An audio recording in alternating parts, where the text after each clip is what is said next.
Nous n'accepterons pas que quiconque vienne ici pour toucher à un seul cheveu du président de la République. Alors nous disons, si nous ne sommes pas entendus et qu'on veut nous imposer la guerre, nous la ferons. Excellence, Monsieur le Président de la République, depuis donc le changement à la tête de l'État, les Forces armées nationales de Côte d'Ivoire se mettent donc à la disposition, votre disposition, pour protéger et défendre les institutions de la République. L'un des plus religieux des militaires de Côte d'Ivoire. Nous avons toujours appris que l'autorité vient de Dieu. L'autorité vient de Dieu. Notre Seigneur met toujours à des postes de responsabilité quelqu'un. Je suis fils de pasteur. Au-delà de son caractère religieux, c'était aussi un homme qui disait ses vérités, sans passer par quatre chemins. J'ai été très amer avec le général Lafitte. Je lui ai exprimé mon mécontentement. Et demain, nous avons une rencontre pour se dire la vérité. Guillaume Soro, n'est-ce pas lui qui a tué les éléments des forces de défense et de sécurité? N'est-ce pas lui qui a fait aligner des frères pour les égorger avec leurs familles et leurs enfants? Mais il s'est retrouvé dans beaucoup d'affaires, qualifié comme étant traître, qualifié comme étant une personne républicaine. Bref, M. Philippe Mongou est un acteur principal dans l'histoire de la Côte d'Ivoire, parlant des militaires ivoiriens. Et vous l'avez deviné, aujourd'hui, on parle de l'histoire de Philippe Mongou. Philippe Mongou naît le 26 janvier 1952. Je n'ai pas vraiment pour habitude de parler de ça, évoquer cet aspect de la vie des hommes dont on parle ici, parce que l'ethnie en Côte d'Ivoire est problématique, mais je tiens à le signifier, Philippe Mongou naît dans une famille ébriée. Et son village se confond généralement à la capitale de la Côte d'Ivoire. Pour ceux qui ne connaissent pas vraiment la Côte d'Ivoire, son village c'est Yopougon-Kouté. C'est là même qu'il va grandir. Et Yopougon-Kouté se retrouve dans la commune de Yopougon, dans la ville d'Abidjan.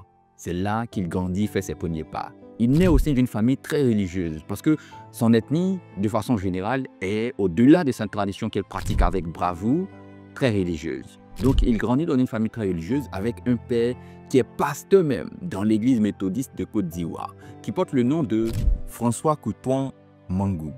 Sa mère, quant à elle, elle porte le nom de Sophie Mangou. Il est important de le signifier, la famille Mangou n'est pas une famille très riche. Parce que le père vit de son salaire, de ses rémunérations en tant que pasteur. Mais au-delà de cela, vous le savez, il y a des petites entrées financières qui permettent de décanter certaines situations et de vivre, l'on pourrait le dire, dans la classe moyenne, dans une société comme la Côte d'Ivoire à l'époque. Mais le père de M. Philippe Mongou, il avait des adresses, il avait des contacts qui lui permettaient d'atteindre un certain niveau, un certain standard dans la vie et dans la société ivoirienne d'alors. Le jeune Philippe Mongou grandit donc dans cette famille. Et je ne vous apprends rien sur le coup, lorsqu'on est dans une famille africaine ivoirienne surtout, les parents aiment que les enfants fassent comme eux. Surtout quand le père il est pasteur. Il veut que son fils, Mongou, soit un exemple pour sa communauté. C'est ainsi que son fils va participer aux activités de l'église. Il sera choriste. Il va chanter dans la chorale avec la voix ténor. Il va aller un peu plus loin. Il va même tenter la prédication, c'est-à-dire qu'il va prêcher la parole de Dieu à l'église. C'est un jeune qui est vraiment investi dans l'église pour donner l'exemple et faire avancer la communauté religieuse. Il veut aussi, au-delà de tout, ressembler à son père. Mais de l'autre côté, il va à l'école très tôt. Il sera très rapidement inscrit au collège moderne du Plateau, puis au lycée classique d'Abidjan. Il a une caractéristique à l'époque, c'est qu'il est très athlétique.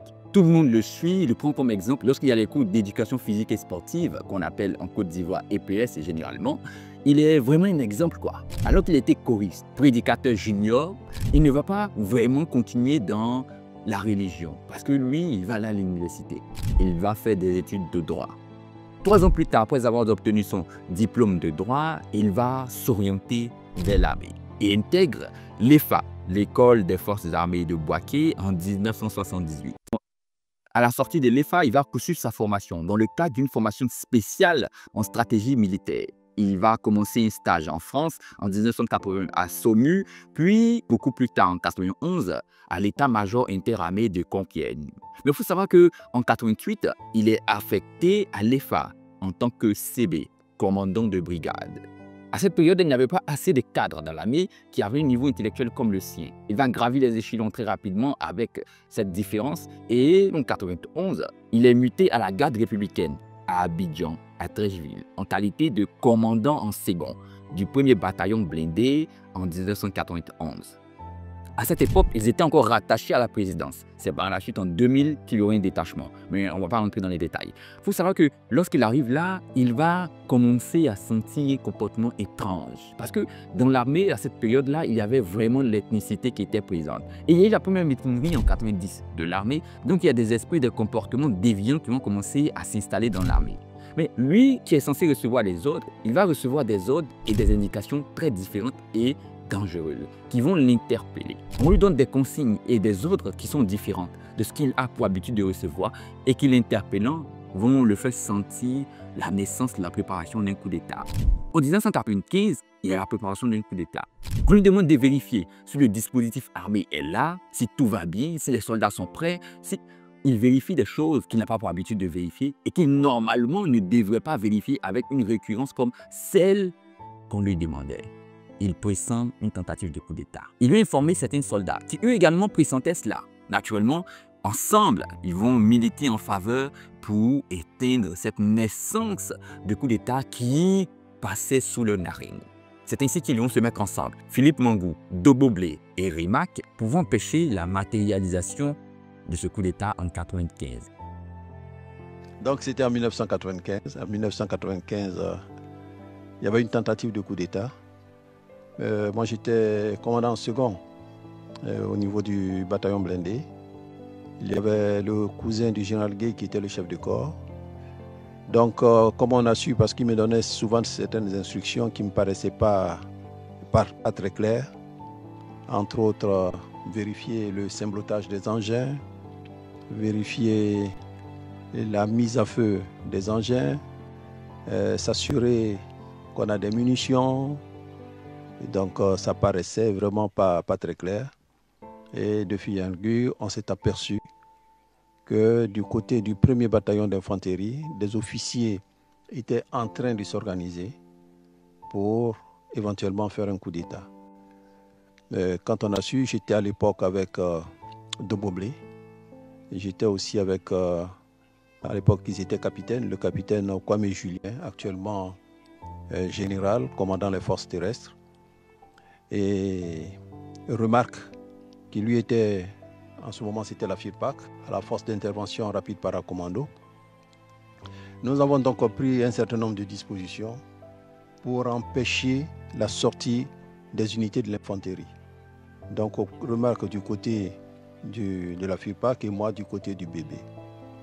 Donc le coup n'a pu avoir lieu, donc ça a été avorté. Dans ce carnaval, lorsque son père s'exprimait et parlait de son fils, il disait que lui et son fils faisaient le même travail. Lui, il défend les arbres et son fils défend le peuple. Le jeune Philippe Mangou était républicain. Il se veut là et présent pour défendre les institutions de la République. Il ne veut pas s'immiscer, s'intéresser par les affaires politiques. Il revendique toujours la casquette du soldat. Pour lui, il a une mission, exécuter. C'est en ce sens qu'il va se faire remarquer parce qu'il est vraiment républicain. Et suite à la matérialisation du coup d'État de 1999, on en a largement parlé ici, après le 24 décembre 1999, le président Henri Konan Bédié tombe avec son régime et c'est M. Robert Gueye, général à l'époque, qui devient président de la République de Côte d'Ivoire. Il faut savoir que suite à ce coup d'État, le jeune Philippe Mangou est contre. Il va exprimer son ras-le-bol, rouspéter relativement à cela. Pour lui, les soldats ont une mission et un devoir. Défendre l'État, les institutions de la République, non pas s'immiscer dans les affaires politiques. Il va payer le prix de cette position très tôt. Il faut savoir que lorsque le nouveau régime arrive, il y a des consultations qui sont faites pour pouvoir cibler rapidement ceux qui peuvent déstabiliser ce régime. Et lui, il fait partie de ces personnes-là qui sont interpellées. Il sera donc appelé au bureau M. Ange Kessi, avec d'autres soldats. L'ethnicité étant très présente dans l'armée à cette période-là, on fait un constat au niveau des personnes appelées, ce ne sont que des Akans, donc ils proviennent du sud de la Côte d'Ivoire. Ils vont donc aller devant M. Ange Kessi dans son bureau et discuter. Il va leur dire qu'ils ont un comportement très dangereux, qui tend même vers ce qu'il a appelé l'atteinte à la sécurité de l'État. Le jeune Philippe Mangou et ses amis doivent aller en prison. Il va donc leur dire, en attendant d'être jugés, il faudrait qu'ils rentrent chez eux, qu'ils se préparent, déposent leurs affaires et qu'ils se rendent en prison pour se faire enfermer. Drôle de manière d'enfermer des gens au XXIe siècle, parce que là, nous sommes au début de l'année 2000. Il va donc se rendre chez lui à la maison et discuter avec son épouse. Après avoir déjeuné, il va appeler son chauffeur qui, lui, le déposera en prison. Parce que Ange Kessi, qui était le commissaire qui est encore le commissaire du gouvernement à l'époque, nous a tout simplement convoqués dans la salle de conférence de l'état-major des armées pour nous dire nous étions un certain nombre d'officiers, tous du groupe Akan, pour nous dire que ce que nous avons fait était très grave, qu'il nous a reproché d'avoir attenté à la sécurité de l'État. Et il nous disait comme ça, mais c'est très grave, on vous recommande de prendre chacun un avocat, parce que ça va être des peines lourdes. Et à l'issue de cette séance, il nous dit, bon, allez-y à la maison, prenez vos affaires, et puis regagnez la prison. C'est comme ça, je me suis déplacé, je suis allé chez moi à Yopougon. J'ai informé mon épouse de ce que je devais aller en prison. Après qu'elle m'ait servi à manger, mon chauffeur m'a déposé en prison. Et c'est là que le calvaire va commencer pour le jeune soldat Philippe Ambou. Enfermé, il va vivre le mati. C'est avec beaucoup d'émotions qu'il explique cette période de sa vie, la difficulté qu'il a vécue. Mais il faut savoir qu'il a été enfermé et ceux qui le surveillaient, ceux qui étaient chargés de veiller sur lui et ses amis enfermés par la suite, c'était des soldats tels que M. Cheikh Ousmane, M. Ouattao, qui étaient très proches et faisaient partie de la garde rapprochée du général président de la République d'antan, M. Robert Gueye. Dans la continuité des événements, il continuait dans la prière, mais il s'inquiétait également pour lui, parce que sa vie était en danger. Beaucoup de personnes sont sorties avec des problèmes graves. Certains sont morts sur les lieux parce que torturés. Il était dans son cas, avec beaucoup d'autres, mis dans des barbelés, resserrés sur eux. L'on les piétinait, ils étaient maltraités. Et un jour, ils sont venus me chercher pour me dire que le président voulait me voir. Et comme il faisait extrêmement chaud dans la prison, j'avais porté une culotte et puis un t-shirt. J'ai dit, ok, comme c'est le président qui veut me voir, je vais me changer. Elle m'a dit, non, vous ne vous changez pas, vous restez dans cette tenue. J'ai dit, mais comment? Vous dites, le président m'appelle et vous voulez que je me présente à lui dans cette tenue? Bon, si c'est ça, je ne bouge pas. Il a fallu mes autres collègues pour me dire, non, mais il faut partir, c'est le président, donc j'embarque. Et ce jour-là, c'était Chérif Ousmane qui était venu me chercher. Parce qu'après, je lui ai posé la question, il m'a dit c'était bien lui. Chérif est venu me chercher avec un de ses amis. On fait un tour à la présidence. De la présidence, on descend à la gare sud de la Sotra et on se retrouve à la Poudrière, qui à l'époque, il faut le dire, était un véritable camp de concentration. C'était en ce moment un véritable camp de concentration. J'y suis arrivé, je me rappelle bien, un jeudi à 9h. On nous a mis en slip. On nous a mis sous des barbelés. Les barbelés, on vous tire les barbelés dessus. Les soldats viennent, ils vous dansent. Ils dansent sur votre dos. Donc vous voyez un peu la douleur. Ils nous ont frappés jusqu'aux environs de 9h jusqu'à 17h30. On a eu notre salut qu'avec l'arrivée de notre groupe. Et ceux qui sont passés à la Poudrière, beaucoup ont perdu la vie. Il y en a qui ont été blessés à vie, qui ont perdu un œil. Il y en a qui ont perdu une jambe. Donc je sors, c'est encore Chéri qui vient me voir. Il a trouvé que je saignais beaucoup. Et il m'a remis une pochette pour que je puisse m'éponger. Ensuite, on m'a transporté jusqu'au camp commando d'Abobo. Parce qu'à l'époque, quand vous sortez de ce camp, qui était de la Poudrière, qui était en sorte un camp de concentration, le reste, c'est qu'on allait vous tuer. Donc on sort d'Abidjan, on emprunte la route d'Abobo. J'étais en prière. Je remettais déjà mon âme entre les mains du Seigneur. Et on m'amène au camp Abobo. Au camp Abobo, on m'enferme dans une petite cellule où il n'y avait que les toilettes. Il n'y avait que les toilettes avec pour instruction donnée par le président de la République. Pas d'eau, pas de nourriture.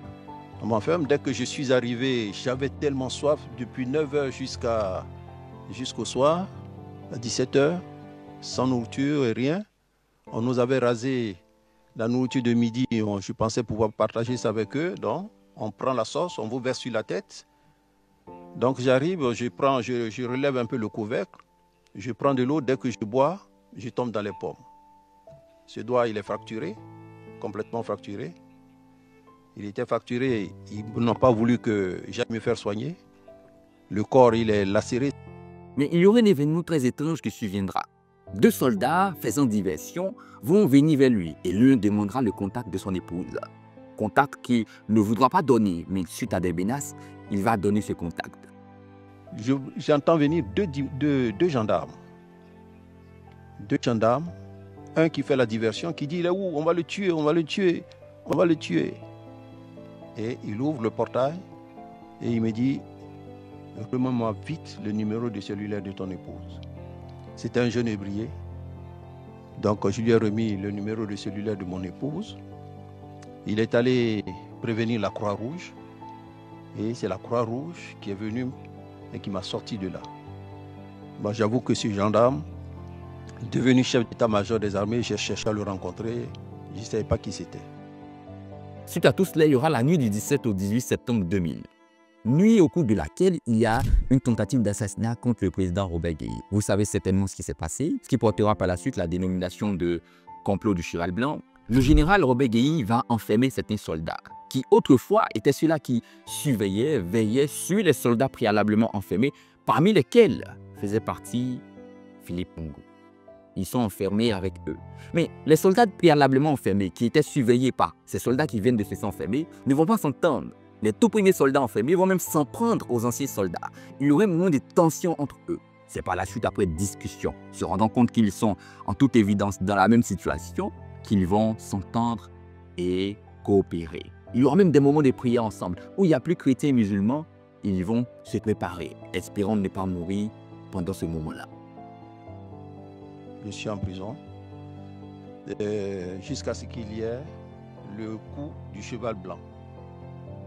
Ceux qui avaient fait le coup d'État avec Gueye, qui était avec lui, lorsque le général s'est senti véritablement dans sa peau de président et a voulu se débarrasser de sa tenue, afin donc de fomenter ce coup de cheval blanc pour s'en prendre aux jeunes militaires qui l'ont aidé à venir au pouvoir.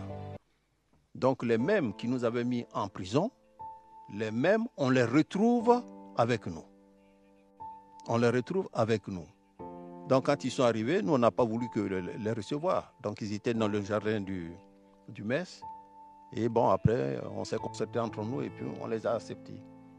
Et avec eux, on organise des séances de prière. Il n'y a pas de musulmans, il n'y a pas de chrétiens. On mange ensemble, donc on sympathise avec eux.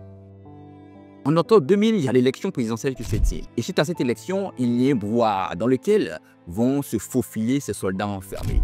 La porte de la prison ouverte, ils vont décider ensemble de sortir, s'évader finalement. Le jeune Philippe Mongou va s'évader avec un camarade de cellule, chez qui il sera pendant 3 jours, déguisé bien évidemment, avant de reprendre sa vie normale.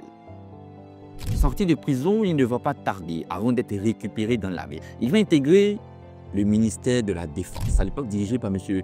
Moïse Lakwasi. Il est le sous-directeur chargé de la doctrine et de l'emploi. Et bien installé désormais dans la... Il va commencer à connaître une progression effective au cours de cette période-là. Au ministère de la Défense, il va s'illustrer, il va inspirer, il va encourager, il sera pris comme modèle même. Mais il ne va pas vraiment s'illustrer à cette période-là. C'est après la tentative de coup d'État qui va se muer en résistance rebelle, qui va voir le pays divisé en deux. C'est là qu'il va s'exprimer, se montrer au grand public. Quelques heures après la tentative de coup d'État, M. Moïse Lakwasi va regrouper les soldats au camp Gallieni. Camp Gallieni où il va tenir un discours. L'objectif de choisir un volontaire, choisir quelqu'un qui va m'aider les troupes à la victoire, l'idée, le groupe qui est censé reprendre le territoire, reconquérir son territoire. C'est ainsi que, après son discours où il demande qui veut prendre les devants, personne n'ose se présenter. Et quelques secondes, c'est le jeune Philippe Mongou, à l'époque lieutenant-colonel, qui fait le pas et lève la main. Il est désireux, il est prêt de l'idée, diriger les troupes afin de récupérer les territoires conquis et restaurer la paix en Côte d'Ivoire. C'est ainsi qu'il deviendra le porte-parole des FANCI, les Forces d'armée nationales de Côte d'Ivoire, et sera une sorte de chef d'état-major adjoint, parce qu'on lui confiera une zone particulière. Il sera chargé de gérer la localité de Yamoussoukro, où il faudra reconquérir le territoire très rapidement. Point très important, à l'époque, ce n'était pas lui le chef d'état-major, c'était M. Mathias Doué. Il va donc récupérer le bâton de commandant et aller sur le théâtre des opérations, gagner cette bataille qu'il a promis gagner. Sur le champ de bataille, il n'est pas un soldat ordinaire, c'est lui-là qui lead l'effectif, c'est lui-là qui propose et consulte les stratégies à adopter, c'est lui-là qui détient le bâton de commandant. Il ne sera pas vraiment sur le terrain avec l'arme, mais on le verra partout sur les champs de bataille à Yamoussoukro, en gilet pare-balles, en train de donner des conseils à l'époque pour mobiliser, encourager, soutenir les soldats ivoiriens. C'est au cours de cette période que les Ivoiriens vont le découvrir. Philippe Mongo par-ci, Philippe Mongo par-là. Tout le monde commence à avoir ce nom-là sous les lèvres. Ce fera dans la foulée repéré un certain Cadet Bertin, qui à l'époque a remplacé le ministre Linda Kwasi au poste de ministre de la Défense en 2002-2003 et qui est devenu quelque temps plus tard conseiller spécial à la présidence en ce qui concerne la sécurité nationale. C'est lui qui va parler du jeune Philippe Mongo au président de la République, M. Laurent Gbagbo. C'est en ce sens que le traitement qu'on aura vis-à-vis de Philippe Mongo va changer.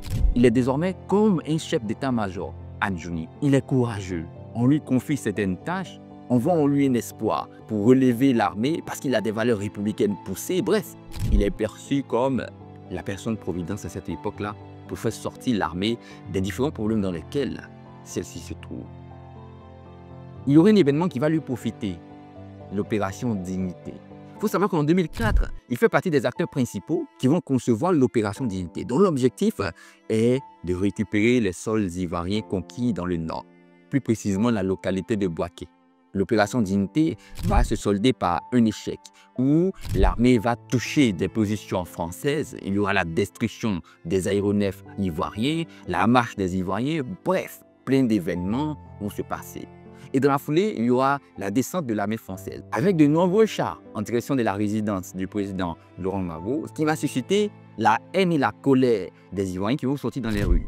Il y aura dans ce carnaval-là un désir de l'État français de réaliser un coup d'État et positionner M. Mathias Doué à la place du président Laurent Gbagbo. On en a parlé dans la vidéo évoquant le bras de fer entre les présidents Chirac et Gbagbo.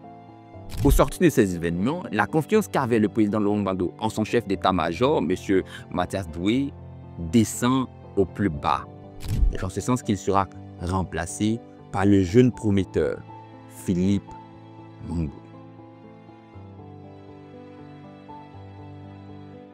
À cette période-là, c'est encore lui qui propose les stratégies, les tactiques pour pouvoir récupérer le territoire. Il est encore présent dans la stratégie de conception des SECOS. Le SECOS, il faut savoir que c'est une unité spéciale qui a été mise en place pour lutter contre toute divergence, grand banditisme et consorts, dans la grande ville d'Abidjan. Il va participer à la conception du SECOS en juillet 2005. On le verra récurremment sur les chaînes télé. Entre 2005 et 2008, s'exprimant sur les sujets militaires, la division du pays, l'avancée de l'armée et autres. C'est dans ce carnaval que, suite à l'APO, l'accord politique de Ouagadougou, il y aura la conception, la création du CCI, le Centre de commandement intégré. On en a largement parlé dans la vidéo dédiée aux accords politiques de Ouagadougou. Vous pouvez retrouver l'intégralité et le fond de ces accords-là dans cette vidéo. Il est mis à la tête du CCI avec le chef d'état-major des Fafen, l'ancienne rébellion, M. Bakayoko. Et suite à cette année, il y a désormais les yeux qui sont rivés sur l'organisation d'une élection présidentielle, qui sera finalement, suite à la date trouvée, établie et prévue pour 2010. Dans ce carnaval, il va faire des sorties par le canal desquelles il va inviter les Ivoiriens à plus de vigilance. Il va même tenter d'avertir toutes ces personnes-là qui vont aller à l'encontre du processus en place. Il va s'ériger comme prêt à défendre la République et le processus électoral déjà engagé, afin que tout se passe dans l'ordre et que la paix revienne en Côte d'Ivoire. Suite à l'élection présidentielle qui s'est tenue en 2010, où il y a deux vainqueurs, un président reconnu par la CEI et un autre reconnu par le CC, le Conseil constitutionnel, il va revenir au devant de la scène. Désormais, il faudrait qu'il lutte en faveur du président Laurent Gbagbo. C'est en ce sens que les événements ayant commencé à devenir de plus en plus compliqués et graves le 16 décembre 2010, il va se préparer avec son armée. Il faut savoir qu'en janvier 2010, il sera très actif pendant cette période. Il va organiser des tournées, visiter les soldats ivoiriens, encourager les médecins de l'hôpital militaire d'Abidjan, rencontrer les jeunes et autres. Il sera avec M. Charles Blé Gudé au centre de la mobilisation. Ils vont même lancer le processus d'enrôlement des jeunes Ivoiriens afin qu'ils puissent intégrer l'armée et défendre la Côte d'Ivoire. Il faut savoir que dans ce carnaval-là, il va être très actif. Et voici un petit élément illustrant toutes les activités auxquelles il a participé et tout ce qu'il a pu faire, il a pu dire. Il a même chanté en l'honneur du président Laurent Gbagbo. Est-ce que je peux compter sur vous pour la défense de la souveraineté? Est-ce que je peux compter sur vous?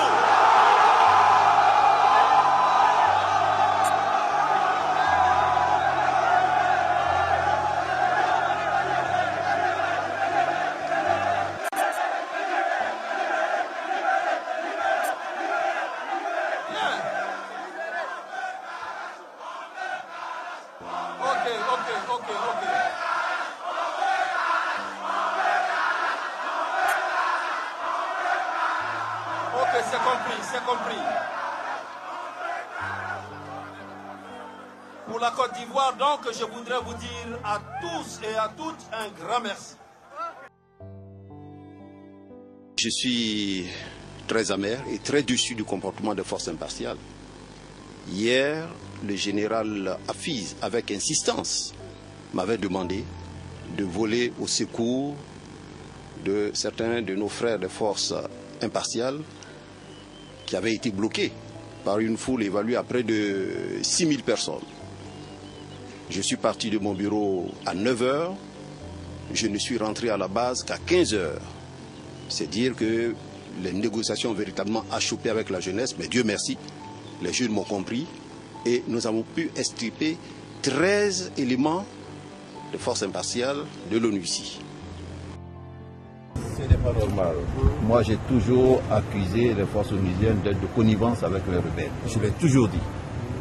Parce que nous ne pouvons pas comprendre qu'après l'attaque, 2 minutes juste après l'attaque, une dizaine de 4x4 passent, voient nos morts, voient le blessé agonisant, on le dépasse, et puis on dit qu'on a la recherche de la population qu'on cherche à sécuriser. Nous ne comprenons pas.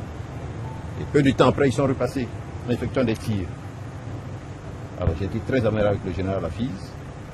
Je lui ai exprimé mon mécontentement. Et demain, nous avons une rencontre pour se dire la vérité. Le chef d'état-major des armées, le général Philippe Mangou, dit ces 4 vérités à Alassane Ouattara et à Soro Guillaume. Il les appelle à la raison. Le général Mangou annonce que l'armée nationale est prête à toute éventualité. Le chef d'état-major des armées a fait cette mise au point à l'issue d'une rencontre qu'il a eue avec le ministre de la Jeunesse ce matin à l'état-major des armées. Mambo Abe. Oh, est-ce nom qui me donne la paix? Je ne peux m'en passer. Aucun nom merveilleux. C'est qui? Laurent Gbagbo. Est-ce nom qui me donne la paix? Je ne peux m'en passer. Aucun nom merveilleux. Et quand tu dors? Quand je dors, c'est pas beau. Mon réveil, c'est pas beau. Quand j'ai la joie au cœur, c'est pas beau. Je ne peux m'en passer. Aucun nom merveilleux. Je ne peux m'en passer. Aucun nom merveilleux. Il est donc clair que le chef d'état-major, M. Philippe Mangou, est désormais prêt pour défendre la Côte d'Ivoire vaille que vaille et que rien ne pourra l'empêcher. Mais il faut savoir que depuis le début du conflit, il est dragué par la force d'opposition, c'est-à-dire l'adversaire. En l'occurrence, le président qu'il combat et son équipe, M. Alassane Ouattara. Il y aura même la sortie du premier ministre de M. Alassane Ouattara, M. Guillaume Soro, qui va dire que le chef d'état-major, le général Philippe Mangou, s'est trompé de camp, sortie suite à laquelle le général Mangou va également répondre. Je voudrais donc profiter de la présence du ministre Blé Gudé, qui est le président de la jeunesse ivoirienne, qui est venu ici nous apporter le soutien de cette jeunesse, pour m'adresser un peu à un des jeunes aussi, qui par la force des choses est devenu aujourd'hui Premier ministre et qui, du haut de son piédestal, nargue tout le monde. Et je vais parler de Guillaume Soro. Dans l'interview, Guillaume Soro me dit que je ne suis pas du côté de la vérité, que je suis fils de pasteur. Je le reconnais. Mais je lui dis qu'il n'est pas du côté de la vérité, qu'il a été ancien séminariste, donc il était pratiquement, lui, à deux doigts d'être prêtre, c'est-à-dire homme de Dieu. Il faut que les choses soient claires pour les Ivoiriens. Et je voudrais que les Ivoiriens sachent la vérité. Nous avons été approchés par ce monsieur pour nous demander de mettre l'armée à la disposition de M. Alassane Ouattara qui, dit-il, venait d'être élu. Nous lui avons dit non. Il nous a envoyé quelqu'un, certainement ça doit être un appât de sa part, pour nous dire que nous devons être nommés chef d'état-major. J'ai dit à son émissaire que j'ai fait 6 ans de commandement et que même si aujourd'hui le président Gbagbo venait à me remercier, je retourne tout simplement au village et que je ne souhaitais pas être chef d'état-major de M. Alassane Dramane Ouattara. Si c'est ça qui dit que je ne suis pas dans la vérité, j'ai dit que je ne suis pas dans la vérité. J'ai eu des entretiens avec M. Guillaume Soro. Je lui ai dit que c'est lui qui a conduit le processus. À un moment donné, il a même dit qu'il était arbitre. Et je lui ai tout simplement dit que quand on a conduit le processus, comme il a fait, et quand il s'est dit arbitre, comme il a été, il se doit de dire aux Ivoiriens la vérité. Nous avons tous écouté M. Guillaume Soro. Il nous a toujours dit, à la réunion des généraux, tout comme aux Ivoiriens, que tous les candidats ne devaient se prononcer qu'après que le Conseil constitutionnel ait donné les résultats définitifs. Est-ce ce qui a été fait?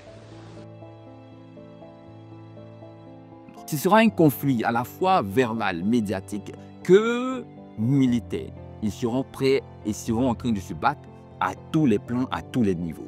Mais il faut savoir que la chose deviendra de plus en plus compliquée parce que le président Laurent Gbagbo se voit délaissé par 2 de ses plus gros soutiens, l'Angola et l'Afrique du Sud. Là encore, on a évoqué cela lorsqu'on parlait de la crise de 2010 en Côte d'Ivoire. Et suite à cet événement, il va appeler chacun de ses chefs soldats. Son objectif en réalité, c'est de leur faire passer un test, voir qui sont ceux-là, qui sont les plus solidaires, les plus déterminés à combattre, à se battre pour lui. Il va donc les appeler un à un. Autour de M. Philippe Mangou, il lui pose la question qu'il a causée aux autres, qui est de savoir qu'est-ce qu'il faut désormais faire. Il faut abandonner le combat ou il faut se battre, continuer à se battre. Parce qu'aujourd'hui, on n'a plus le soutien de l'Afrique du Sud, encore moins celui de l'Angola. Et la réponse de M. Philippe Mangou, elle est claire. Il faut abandonner le combat. Il faut penser aux morts. Il faut penser aux citoyens ivoiriens. Il faut penser à ceci, à cela. Il explique concrètement qu'il faut laisser tomber et laisser la victoire à M. Alassane Ouattara, ce qui va faire grandir la cote de popularité de M. Laurent Gbagbo, qui sera même plébiscité par la suite 5 ans plus tard, lorsque les élections seront organisées. Le président Laurent Gbagbo lui répondra par l'affirmative. C'est une très bonne idée, il n'y a pas de souci, on fera ainsi. Bref, il va même lui dire qu'il va recevoir un appel, un coup de fil de M. Charles Blé Goudé beaucoup plus tard et qu'ensemble, ils pourront discuter et revenir vers lui. C'est aux alentours de 19h30 qu'il reçoit M. Charles Blé Goudé, avec qui ils vont revenir vers le président de la République. Il y aura encore une discussion et chacun saura la position de l'autre. Le président Laurent Gbagbo ne lui dira pas qu'il n'est pas d'accord avec lui. Mais dans la tête de M. Laurent Gbagbo, M. Philippe Mangou peut le trahir à tout moment.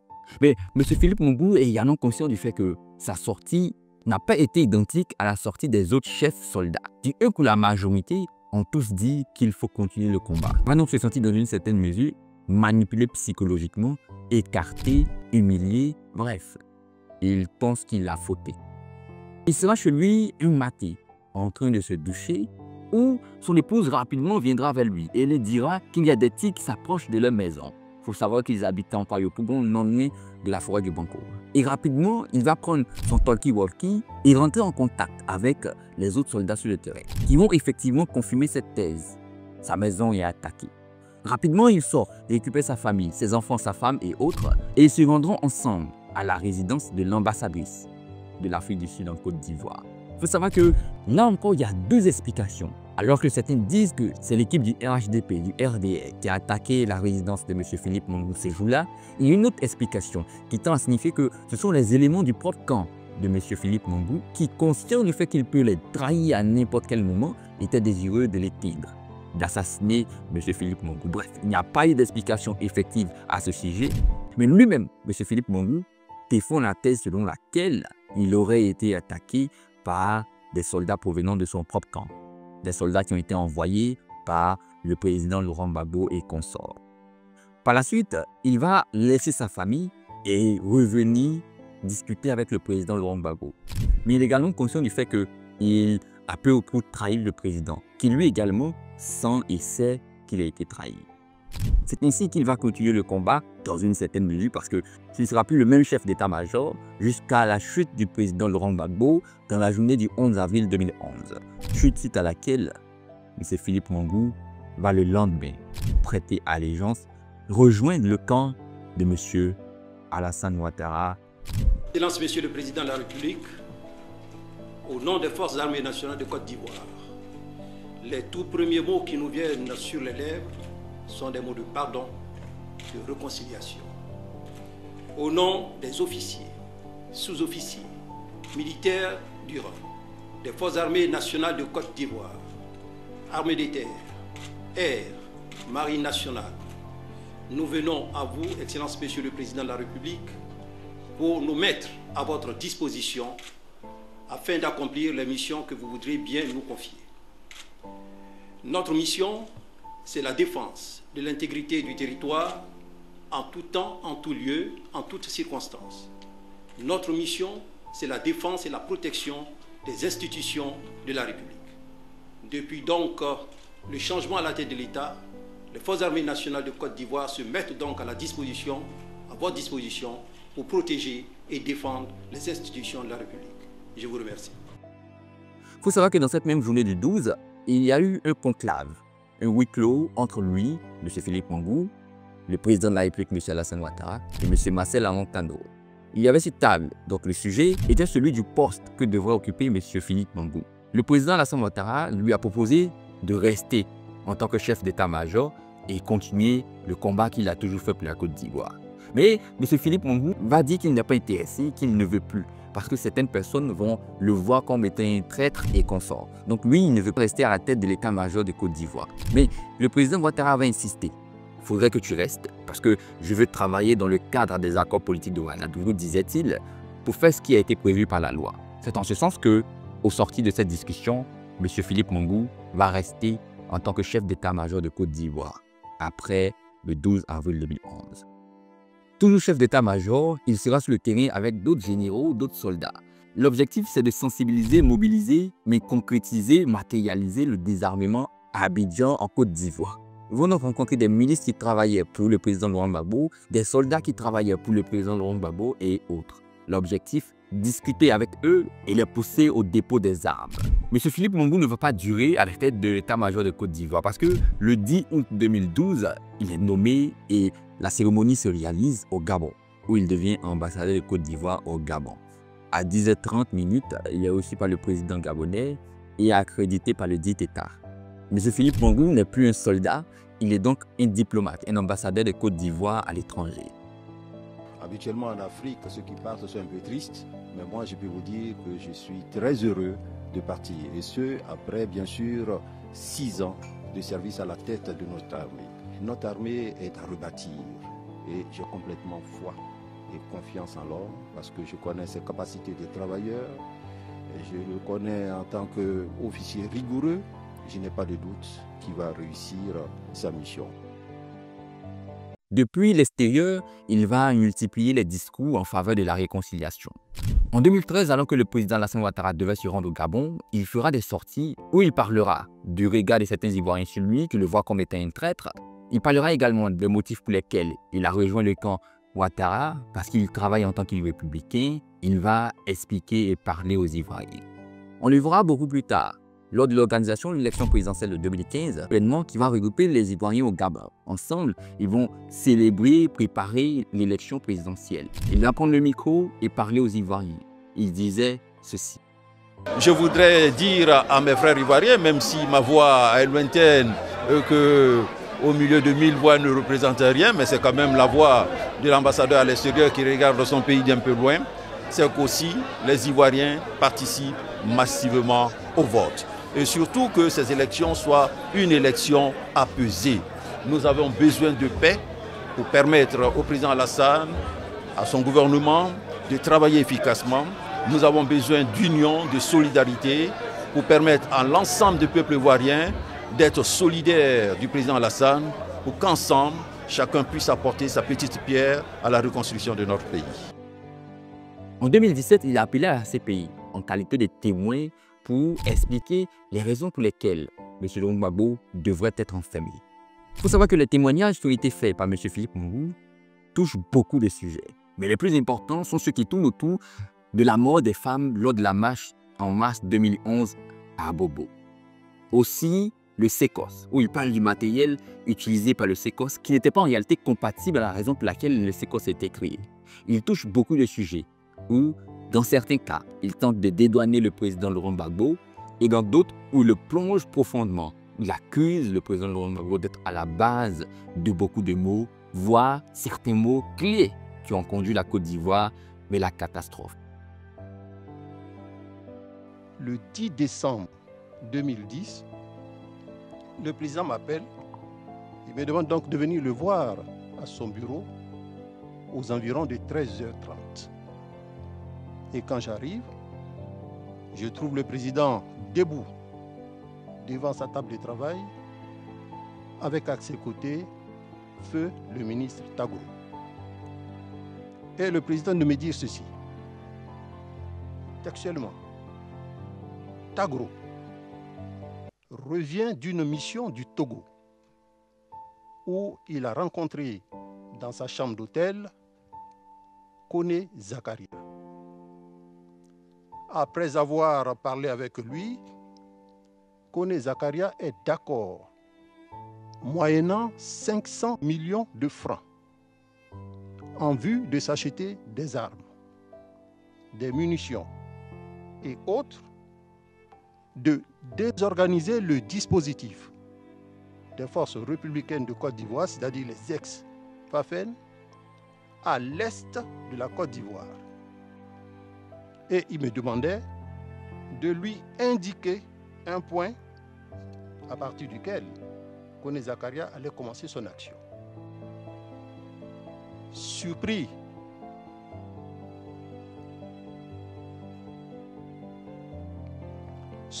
par une telle demande, j'ai dit, mais Monsieur le Président, si vous avez cet argent, remettez-le nous. Vous savez que nous n'avons pas d'armes et de munitions. Mais pourquoi c'est par l'est de la Côte d'Ivoire qu'il a décidé de commencer son action? Et le ministre Tagro me dit, c'est par là qu'il a décidé de commencer son action. Et j'ai dit au président, Monsieur le Président, je m'excuse, mais je n'ai pas de carte sous les yeux pour vous indiquer le point à partir duquel Koné Zakaria allait commencer son action. Certainement agacé par mes questions et par mes réponses, le président a dit à Tagro, bon, s'il ne croit pas, donne-lui le numéro de Koné Zakaria, il va l'appeler lui-même pour voir. Donc on me remet le numéro de Koné Zakaria, Tagro me remet le numéro de Koné Zakaria. Je descends les marches, je me retrouve sur le perron du palais, en attendant que mon véhicule, mon chauffeur qui avait garé mon véhicule au parking de la présidence, vienne me prendre. J'ai été rejoint par un monsieur d'une 50aine d'années qui, après m'avoir salué, m'a dit ceci. Mon général, c'est moi qui ai mis Koné Zakaria et le ministre Tagro en contact. Koné Zakaria est prêt à travailler avec IB et IB est d'accord. Mon général, le temps presse. Je monte dans mon véhicule. Arrivé à Yopougon, je remets le numéro à mon chef de sécurité. Je pourrais, Monsieur le Président, en Wiko, vous donner le nom de mon chef de sécurité. Je ne souhaiterais pas le donner maintenant parce qu'il est encore dans l'armée. Donc je lui donne le numéro et je lui dis, c'est le numéro de Koné Zakaria. Appelle-le pour voir si c'est bien lui. Il faut noter que mon élément connaît très bien Koné Zakaria pour avoir fait la formation avec lui. Et quand il appelle, qu'il tombe sur son interlocuteur, il me dit, mon général, c'est lui, mon général, c'est lui. Donc je lui fais signe de lui dire que je veux lui parler. Donc il annonce, ne quittez pas pour le chef d'état-major des armées. Koné Zakaria, on a l'habitude de nous appeler classe. Donc quand je prends le téléphone et que je dis allô,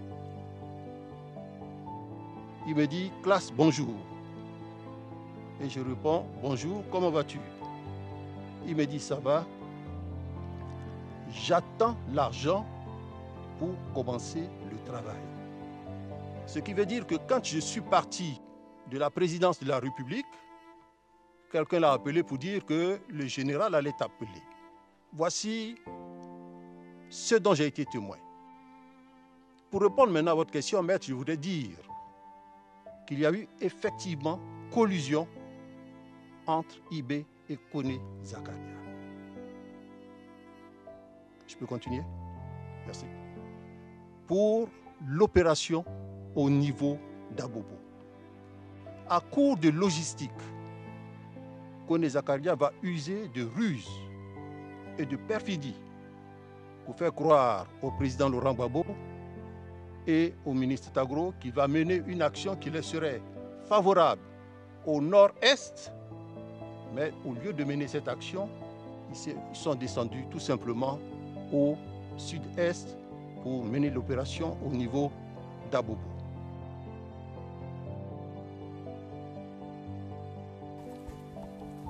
Avez-vous été informé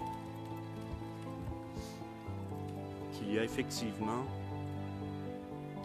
des femmes qui seraient mortes lors d'une démonstration à Abobo? Oui. Oui, j'ai été informé. Par qui? Alors, j'ai été informé par deux personnes. La première personne, toujours par les forces impartiales. La deuxième personne, par le ministre qui m'a apporté l'information.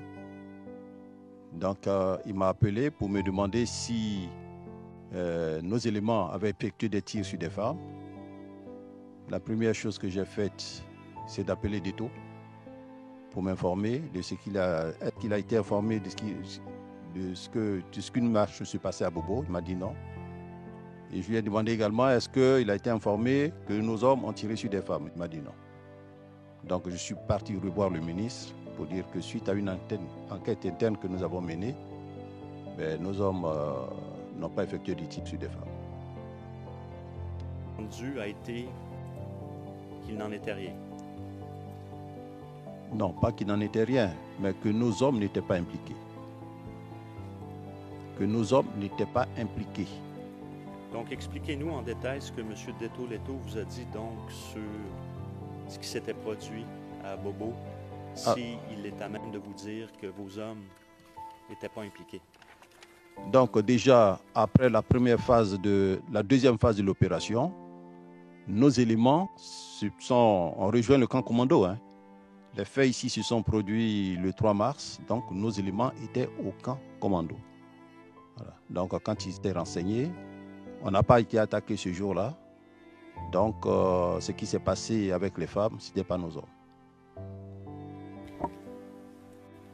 Donc, vous dites que vous avez rencontré ou vous avez parlé? Ça a été fait, Monsieur le Président.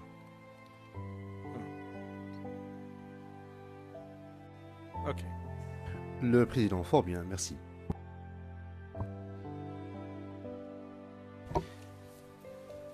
Le 17, pardon, les événements du marché d'Abobo.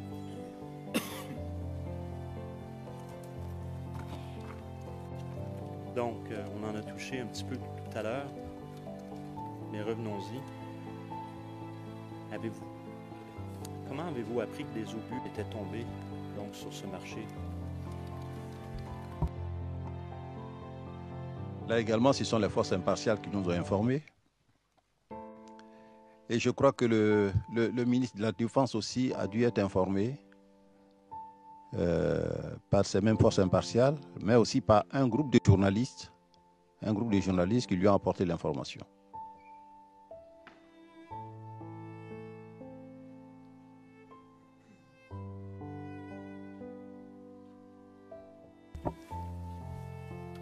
Avez-vous fait enquête? Comme dans toute opération, quand ces genres d'événements surviennent, on arrête l'opération, on mène l'enquête pour s'assurer si ce sont nos hommes qui sont en cause. Donc l'enquête interne a été faite. Voilà, j'ai demandé au général Deto de faire une enquête interne, elle a été faite.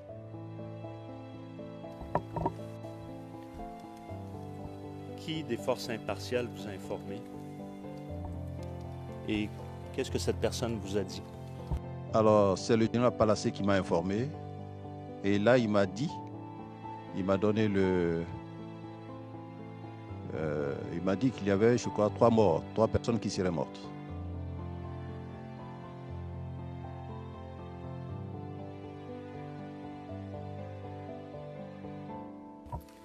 Lorsque vous faites votre enquête,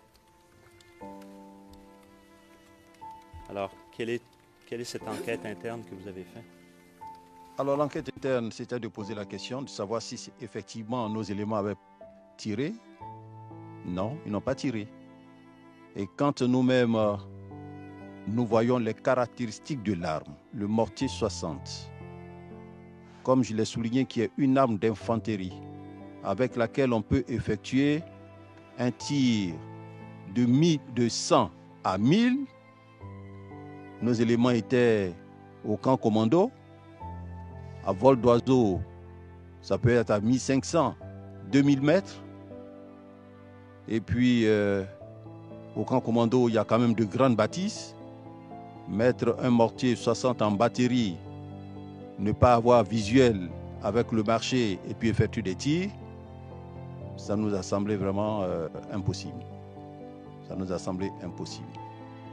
Et là, c'est moi qui le dis, je pense que en ce qui concerne la CPI, nous devons sortir une vidéo pour expliquer vraiment ce qui s'est passé, quels ont été les témoignages de chacun. Mais dans la foulée, après ces témoignages à la CPI, il va quitter son poste d'ambassadeur le 18 août 2019 au Gabon.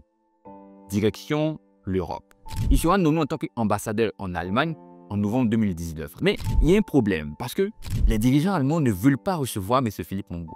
Certains médias vont jusqu'à dire qu'il était classifié en tant que persona non grata. Lorsqu'on parle de persona non grata, c'est une personne qui n'est pas désirée ou qui ne peut pas, qui ne doit pas être sur le sol d'un pays. C'est un terme diplomatique.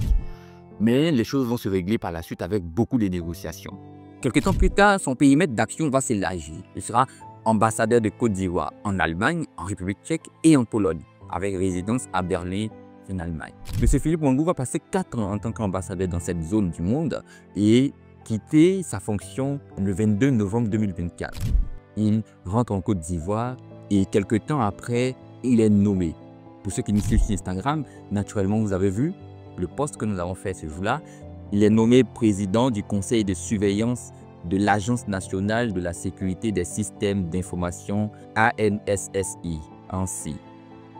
Il faut savoir que l'ANSSI a été créé le 30 novembre 2024, mais a été lancé en février 2025 suite à une collaboration entre les deux ministères qui sont le ministère de la transition numérique et de la digitalisation et le ministère de l'Intérieur, qui vont accoucher cette institution. L'objectif, c'est de concevoir et mettre en œuvre des stratégies nationales de sécurité des systèmes d'information, protéger les infrastructures numériques, aussi bien publiques que privées, coordonner les gestions des crises de cybersécurité, surveiller, détecter et répondre efficacement aux menaces appuyées avec ses capacités cyber. L'action des forces de sécurité de lutte contre la cybercriminalité. Aujourd'hui, M. Philippe Mongo est de retour en Côte d'Ivoire et a une nouvelle fonction. Voici donc l'histoire de M. Philippe Mongo. Merci d'avoir regardé la vidéo jusqu'à la fin. N'oublie pas, si ce n'est pas encore fait, de liker la vidéo, de t'abonner si tu n'es pas encore abonné, de partager cette vidéo et on se dit à très bientôt pour la prochaine vidéo. Rendez-vous mercredi 17h00 GMT. On sortira encore une vidéo où on parlera de l'histoire. Vous avez tellement réclamé cette vidéo de M. Doboblé. À très bientôt.